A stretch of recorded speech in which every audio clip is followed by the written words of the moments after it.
Bor sa likod. Haabutin at hahabulin si Klokun. At hindi na nga niya patatakbuhin at pauuwiin. Pero si Light, grabe naman. Oh my goodness! Si Annabelle! At siniguro nila. Ring na naman. Ang tindi naman ng management ng RSG. O paano na kaya nila na pag-mimitingan na ganito yung pag-manage sa wave? Uy, grabe naman. Dreams. Gusto lang naman makatakas ni Light, Dreams. light, light, light, light. Immortality niya!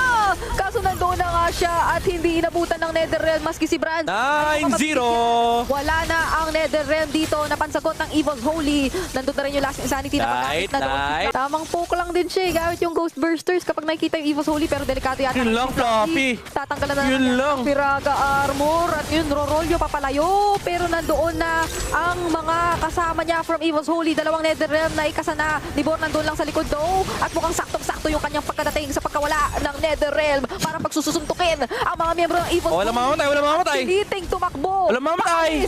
Pauwi habang RSG Philippines